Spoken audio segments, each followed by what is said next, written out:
Let's bring in our Tuesday political panel now. From Bendigo, we are joined by Labor MP Lisa Chesters, and down the highway in Melbourne, we're joined by Liberal MP Aaron Violi. Welcome to both of you. I'm keen to start off on this announcement today from the Prime Minister about the appointment of a dedicated envoy to tackle anti-Semitism. I'm curious, and I'll start with you, Lisa Chesters. Are you seeing much of a rise in anti-Semitic behaviour and, for that matter, Islamophobic behaviour in your neck of the woods? Less so than my colleagues in Melbourne would be experiencing. We did have some attacks on cultural assets not that long ago, and we had the Minister for Multicultural Affairs come to visit Bendigo after that. But what we're hearing and seeing in parts of Melbourne and parts in Sydney are distressing, which is why the government has taken this critical step to announce the special envoy, and will shortly be announcing a special envoy for Islamophobia, so that we can help ensure that these affected communities by what's occurring in the Middle East feel safe at home. Aaron Violi, does that tally up with what you're seeing in your patch? Is it a bit more tense down the road in Melbourne?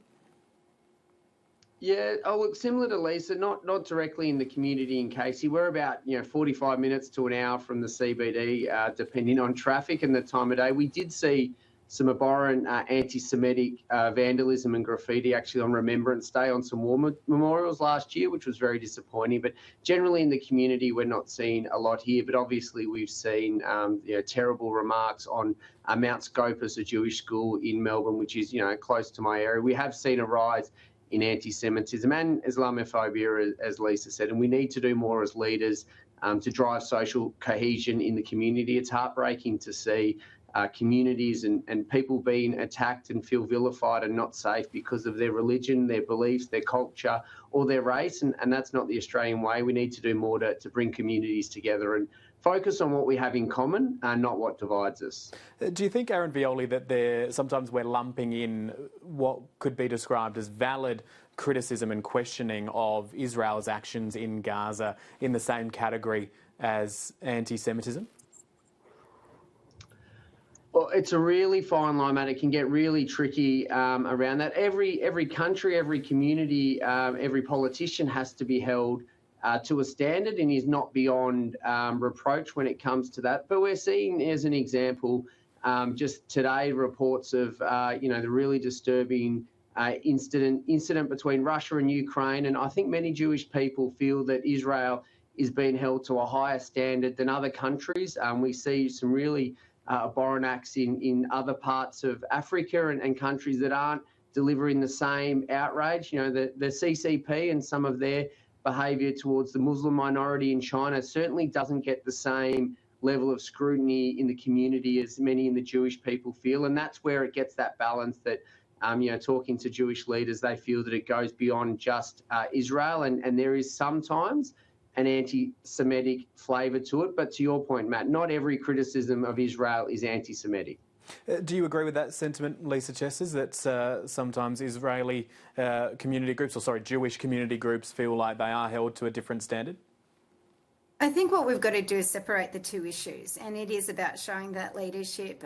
It is wrong that a Jewish school or that somebody, because of their heritage, starts to get picked on because of the actions of a government overseas. People who might have lived in Australia for generations, but because of their last name now don't feel welcome in their workplace. That is not on. Equally, women who might be attending work or walking to school wearing a hijab that start to get picked on, which didn't happen a decade or 2 decades ago.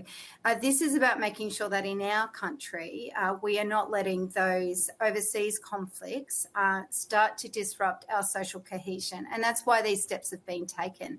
It's about working together to ensure that all Australians, regardless of their religion, regardless of their faith, regardless of their last name, can feel safe and included in their community. If we're talking about making sure that everyone is feeling safe, is it a bad look to have the role of the anti-Semitism envoy ready to go and roll out before the anti-Islamophobia envoy, Lisa Chesters?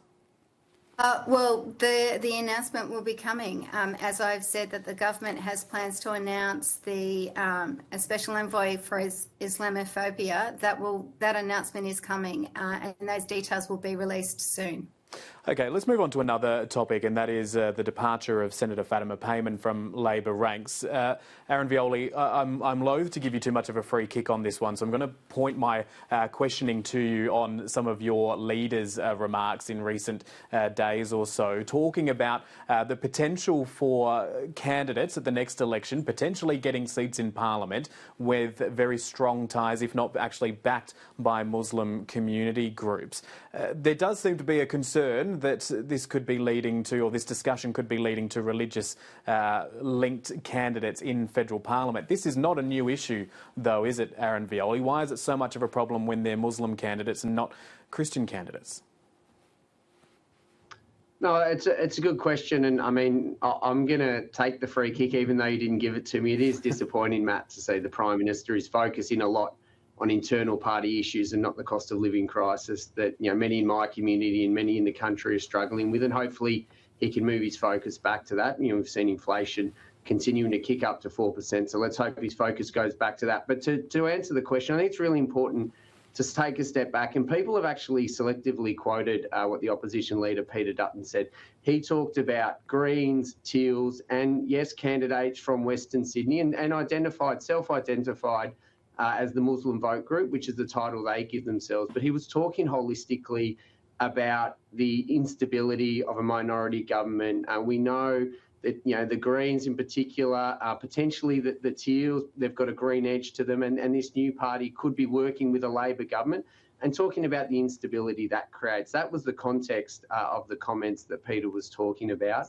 As you said, there is other groups that have run with Christian backgrounds and values before. I believe in a free democracy. I had 11 candidates run against me, or 10 plus myself run in the last election. I think every community group, if they want to run and put a party together, that's democracy. I mean, the Prime Minister raised, some suggestions of the chance that it could bring social cohesion and pressure. That's something, I guess, for him and the government to talk about their concerns about a Muslim candidate. I believe in democracy. If you want to put your hand up to run, let the Australian people decide. Lisa Chesters, is there a risk that the way in which Fatima Payman says that she has been treated and the support that she seems to have within grassroots elements of the Labor Party who say that her position here was strong and she should have remained in the party, is there a risk that the way in which Labor has acted here is actually going to fuel those alternate voices within communities, particularly in Western Sydney, where there are high levels of Muslim voters? I think the support for Senator Payman has been overstated. Like, I represent the federal seat of Bendigo. We have some of the oldest Labor Party branches in Australia. They existed before Federation. And I've not seen the outcry that elements of the media and the Senator herself are claiming. People in the Labor Party are very proud of the fact that we have a binding caucus. It's a fundamental principle of our party that we come together, we have the debate. We have the debate at national conference, and we debate this issue almost at every national conference. We have the debate inside our caucus, and then we bind on it and we go outside and present that collective position. It's what you sign up for. It's part of our rules. It's part of what makes us such a strong, united team. We are the oldest political party that has rules that we all work within. And I'll be really honest, I had coffee with some branch members this morning. No one raised concerns about it, just their disappointment more than anything that one of our own could cross the floor and go against a caucus position. I want to pivot somewhat here because, and we did give you guys a heads up to think about this topic before we got you on today, because it struck me quite interestingly looking at the British election and the new Labor Prime Minister Keir Starmer. Much has been made about how private a man he is. He keeps his family out of the limelight. No one even knows who his kids are. In this climate where we are talking about quite heated issues, be it the Israel-Gaza war, various other issues that go to the heart of our society, is there how feasible do you think it actually is to be keeping up that sort of veil of secrecy when it comes to being in public life? Is that an easy task? Lisa Chesters, to you first. I wouldn't call it a veil of secrecy. I would say it's the right of those children to have their own lives. Their mum or dad has a political job that's very public and outgoing, but yet they have the right to be children. You can see my children's artwork up behind me. And if they're watching, they'll be quite proud to see it's on display. But in their kinder, I'm Daisy or Charlie's mum. I'm not Lisa Chester's, the federal member for Bendigo, and I think that's really important that our families have. It's each individual family's choice in how they wish to participate. It's like all jobs, all parents. Everyone has a job that they do, whether it's a police officer or a school teacher or a member of parliament. But what I will say is that in the 10 years since I've been an MP, the climate has changed. It's now very hard for us to have a reasonable conversation with some people in our community. The walls go up, the anger starts. That never used to exist 10 years ago. We used to be able to advertise our listening posts. You never feared the conversation that your staff might be having with people. Our offices weren't graffitied like they are today. So there's a broader challenge that we have with the engagement with members of parliament that we haven't seen before, and that call to tone it down a bit, that relates to all aspects of public life. Aaron Violi, you're a newer member of parliament, but I'm sure you've experienced some of these concerns as well. Yeah, absolutely. I think Lisa sums it up really well. And for each individual MP, it's something we all wrestle with, how much we share of our family, and they're not, they haven't chosen this life, and they deserve privacy if that's the way. And sometimes we want to share a bit more about ourselves to our community. It's a really tough balance. And you'll see behind me, they're not there, but I've got some family photos that I take down for the media interviews, because that's something we do as a family where we can, but understanding we want to share more of our children's lives where they're comfortable with it, with the community. But I was 2 years in, but a very experienced political person who's been a mentor of mine and an MP for a long time before they retired actually warned me at the last campaign that it was the most febrile and aggressive that they'd seen a campaign, and also since that, coming from lockdowns in Victoria and other issues leading now into Gaza. And it's something I'm aware of, my family's aware of. I've been fortunate, to be honest,